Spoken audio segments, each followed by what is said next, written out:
to not believe that this team, based on the current constitution of this roster, qualify for the playoffs. I'm not making a prediction. If I were making a prediction, I would base it on all kinds of additional conditions.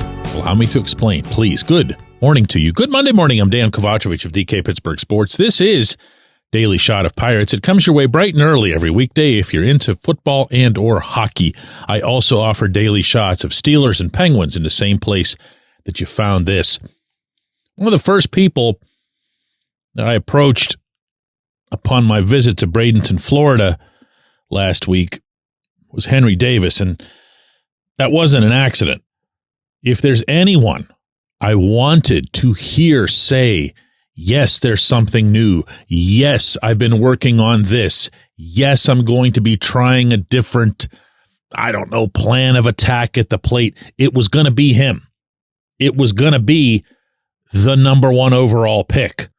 Because when you think about the roster as it's currently constituted, when you think about what this team can do in 2025, you think about who are the 26 guys most likely to be in Miami on opening day, right?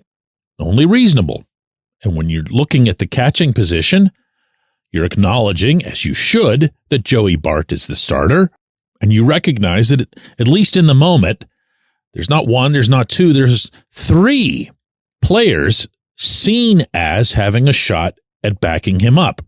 Henry's one of them, but I don't see Henry as the front runner. Not sure that he sees that either. Andy Rodriguez is another. And Jason DeLay, you kind of figure here, and I'm saying this respectfully, that he'd be the fallback, meaning if you don't get one of your two more promising types to win, then you at least go with the guy who's a reliable glove, and you make sure that the two prospects, or however you'd want to label them at this point, would be getting consistent at bats, and that would have to happen in Indianapolis. But here's what else you can't count. And this is the reason that I say that when I look at this roster, I don't see a playoff team. You can't count. You can't depend on the seismic surprise. Now, in a normal setting, there's no such thing. You don't have players rise up from, being, absolutely average or less into sudden stars. But that's the catch there with Henry, isn't it? Henry's a 1-1. You can't take that away from him. You can't. You can criticize the pick if you want to. You can point out the terrific players already in the majors in that class having an impact. But he's still 1-1. And he's always going to be 1-1 in that draft. And as such, he'll always have been selected with 1-1 pedigree because the Pirates didn't exactly go out on some radical limb to take him. He was a consensus 1-1, not universal. Nobody's universal. Not even Skeens was universal. And yes, let history show that there were people who preferred someone other than Paul Skeens. But it had been broadly accepted that he would be that guy, and not without cause. What he has to do is hit. And in the conversation that we had, that was all we talked about. We weren't getting into any of the stuff that we had in years past about what position are you going to play? Can you move out from behind the plate? Can you handle right field? Do you consider yourself to be a natural this or that? None of that. It was just about hitting. He has to hit his way into this lineup. He has to hit his way onto this team. He gets that. I also happen to notice that, as big and strong as this kid's always been, he looked that much bigger and stronger when I saw him. I made a remark about that, and he said, yeah, but that's not it. That's not what's going to make the difference. What is it? I asked. What's going to make that difference?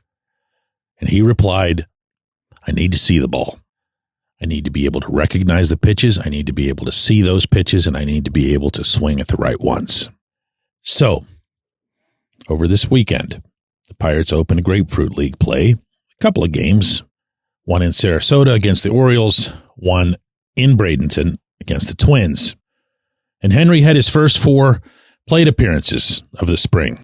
And within those, he cracked a double and he walked. And our Greg McAfee of DK Pittsburgh Sports asked Henry, the following. What does it kind of do for your confidence just moving forward, just starting off spring training this way? I just thought I saw the ball well. I think that's an indication of good things. I mean, swinging the right pitches, taking the wrong ones are, obviously a good indicator of success in the future. So need to keep myself accountable on that, try and train that as much as I can, and obviously do it in the game. That's good. That's cool. That's encouraging to hear. And in its own tiny, tiny, tiny sample size of irrelevant exhibition grapefruit ball, it's a welcome development. But you know what was that much more encouraging? Henry would go on to explain that the only bad swing decision that he had made in the entire game was the one in which he got the double. He'd had a chance to go over them. He'd had a chance to go over every pitch he saw, every sequence, and he didn't care, as he made clear, what the results were going to be. That's actually a really, really good approach to take in spring in general. Don't worry about whether or not the ball finds a patch of grass. He just wanted to make sure that he was following through with the principles he's put into place as a hitter. Now, I'm purposely not going any further with this, and I will repeat, I am not making predictions. If anything, I'm looking forward to things that blow up predictions, things that render predictions moot, because that's probably the best hope that this team has.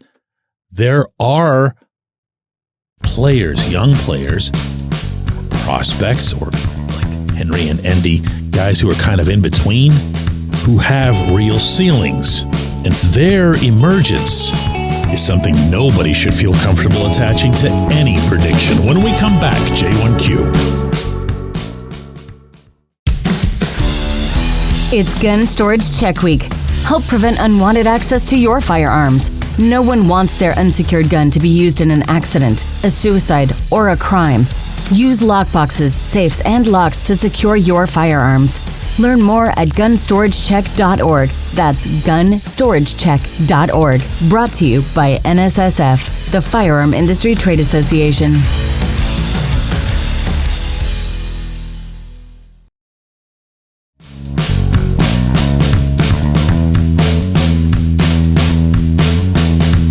Today's J1Q comes from Andy, who asks, does anyone think that the new hitting coach will matter? Pitching is defensive, but you still have to score more runs than the other team. That's offensive, and I know it's basic, but it's also directly stated. As I enter my 70th year as a Pirates fan, so far, all I'm still wondering is if I'll be around for a fourth World Series. Well, Andy, I hope you're going to be around for a while regardless. Let's put it that way. I would never attach life things to the Pirates.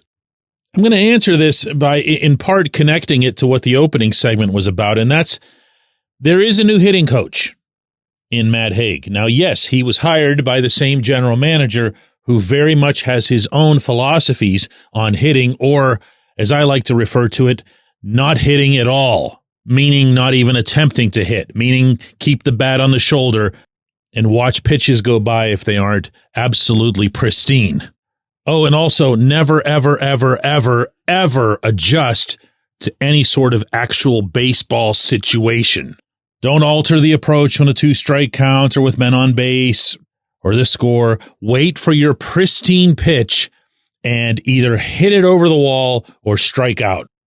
Now, I also feel that Hague, in part because he comes from another organization, which is always a good thing, deserves his own honeymoon period or benefit of the doubt or however you'd like to call it.